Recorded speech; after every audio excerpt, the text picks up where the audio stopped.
This is the plaintiff, Aaron Solomon.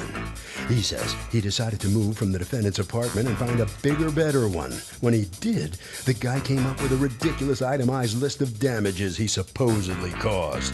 The defendant's such a scammer, it's not even funny. And he knows there has to be laws in place protecting him from being taken advantage of by someone as unscrupulous as this guy. He's suing for $650, the amount owed.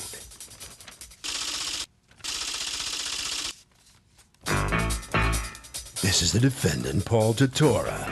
He says the plaintiff left the toilet cut in 2 places, for goodness sakes. He abused the walls and cabinets in the place, and he had no other choice but to kick him out when the lease expired.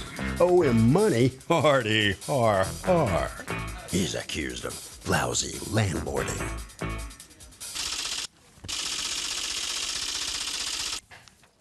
Aaron Solomon? Yes. Okay, you are suing Paul Totora, your former landlord, for $650 that you say he has kept illegally out of a security deposit and he had no right to keep. All right, you lived there with your roommate for how long? 1 year was our lease, and we moved in 2 weeks early and paid him for those 2 weeks. And how did that go during the year? It wasn't as pleasant as we had hoped for. How come? From the beginning, Paul made our living situation very uncomfortable. He was Uncomfortable or comfortable? Uncomfortable. Okay. I have some statements, letters that he had sent to us, saying that we were cooking and there was smoke, that we slammed the door all the time, that we had shoes in the apartment. You're not allowed to have shoes in the apartment? His rider to the lease states that we're not allowed to have hard sole or high heel shoes in the apartment. In the apartment or walking on the wood? It just says in the apartment. Both are freaky, but anyway. Well, they're not allowed to walk on the floors? No walking on those floors. Really? Is that what you demanded? No high heel or hard shoes. And you agreed to that? Will wear on the naked floor. That's not a 3-fire alarm telling you that you're going to have a problem one day. I don't know what is. All right, so you gave a $1,500 security deposit. Yes. Now it's time to leave. You do a walkthrough. And are there any damages that he points out in the walkthrough? We did a 5-minute walkthrough. He claimed that he needed 3 hours on his own after we left, and he briskly walked us through and told us to leave so he can do his look. In that time, he pointed out, there's actually an entire list of the itemized list, and I'd be like, Can I see the list he gave you? Yes. Yeah. So now it's time to leave, and he wants to pin on you, and you feel it's unfair. The toilet is cracked in 2 places. Do you have a picture of that? Yes, I do. May I see it? Yes, I do as well. How clean was that apartment when you handed it over to him? Was brand new apartment. Okay. Brand new apartment. Nobody lived there before. No one had lived there before. No. So you had renovated it, or? Brand new, not renovated. Brand new.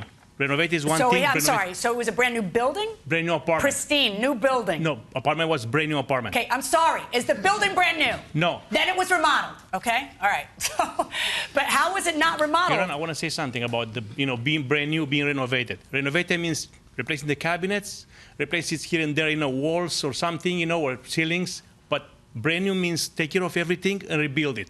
That's brand new. Okay. And that was brand new. Fabulous. Was this a new toilet? That was a new toilet, correct. Okay, and you're pointing out a crack in a corner of the base of the toilet. And according to you, he went right over to that crack, didn't he? Like a beeline. So you were suspicious of that. Yeah, we walked him into the main room first, and then he led us through the hallway and was on his knees looking at the toilet before he was even in the bathroom, practically. Okay, well, maybe he saw it from afar. All right, so what was wrong with the place? Why did you keep $650? They cracked the toilet in 2 places. That was $245 right there. What did you do for $245? Replace it. You replaced the toilet? Yes. May I see the receipt for how you replaced the toilet? Now, you're also keeping for hinges, that you had to replace the kitchen cabinet hinges. Tell me about that. Okay. They slammed the doors, the cabinet doors all the time when they used it. They didn't close it nicely. They just slammed the doors time and time again every day. So taking so much abuse, like after a year when they move out, they the cabinet door couldn't be, some of them just was like went down, and fell off and couldn't be closed properly. Okay. So I ended up just replacing all of them. Okay, but who replaced them? Myself. I didn't even charge them for the labor. Hold on. And did you take any pictures of the damage? Yes, I do. May I see it? Yes, ma'am. Tell me about the rugs that you want to keep some money for. The rugs, there are 2 rugs. I have pictures here, too, for the rugs. And they give me brand new rugs. This is the one. And when they left it filthy. I couldn't even clean it anymore. It was like greasy. And I ended up buying another two. I mean, the new ones. What kind of rugs are these that both of them to combined cost $24?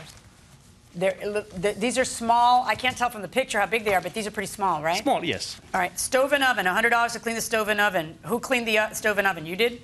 No, I did not. Who did? It was a lady right there.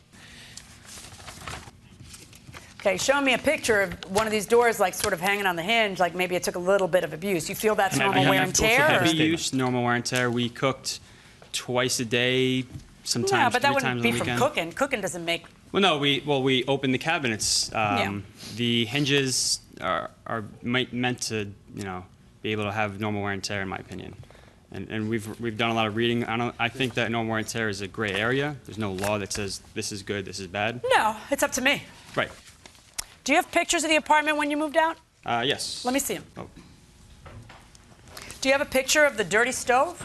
Yes, I do. I have it here. Who is Angie Mavrikos? That was the lady who cleaned up the... What is her relationship to you? There's no relationship with me. It's just somebody who cleaned up apartments. So I have the picture from the stove. Why did you have to pay her so much, $220? What did she do that would justify $220? It took 8 hours just to clean up the stove. I was that filthy. I have the It pictures doesn't take here. 8 hours to clean a stove. Don't be ridiculous. How's it going to take 8 hours to clean up the stove? Have to be taken off piece by piece to be clean. It was that filthy. Okay, yes, filthy stove, absolutely. Yeah, needs some cleaning. I think the cleaning of a stove doesn't take $220. I think he kept too much. I think the hinges stopped. I think the hinges needed replacing. I think the toilet was cracked, and if you're maintaining it, that's how you got it, in a completely pristine new place, then I really think that you should have documented that, and I don't think you are. You're saying, come on, it's just a crack. Is it a crack? He's claiming that we hit it, and there should be fraction marks. I don't think he has any idea how you did it. He just cares that it's there. Well, an impact mark would show us that we hit it. I don't see any impact mark. If you think that I am CSI and going to... I just know that this is pristine when he handed it to you, and it's not pristine when it comes back, okay? So would you sign a lease where the landlord required you not to wear hard shoes or heels on any naked floor in the place? What do you think?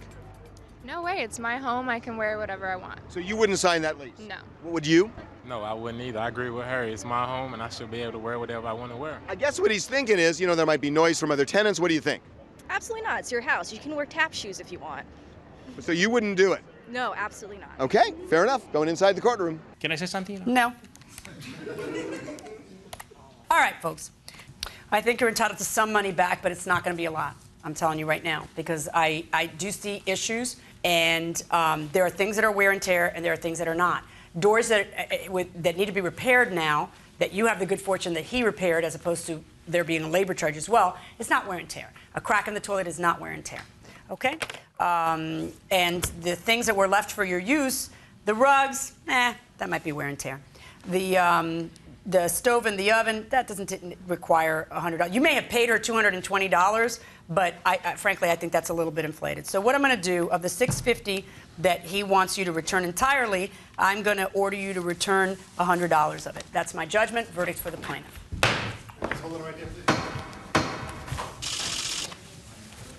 So they will be returning $100 and keeping the rest. So step on in here, and are you okay with that verdict? Yeah, I'm kind of okay with the outcome, yes. So he deserves to get $100 back, and you kept too much? No, I didn't keep too much, but I respect the judge, verdict. Okay, what kind of tenant was he? Is he an average tenant, or did he cause... Just happy to get rid of him. That's all I can say. Get rid of him? Why? Yes, because they caused problem from the day one. What was so bad about him? Well, they didn't follow up with anything on the list, so I have to remind them every single, from time to time, just what is in the list and what they have to do, what they don't have to do. So with other words, I have to babysit them. I don't like to babysit people. That's all I ask. Okay, right around there. All right, so come on in here. You sued for more than you got. You got $100 back. How do you feel about that? I thought we were entitled to a lot more.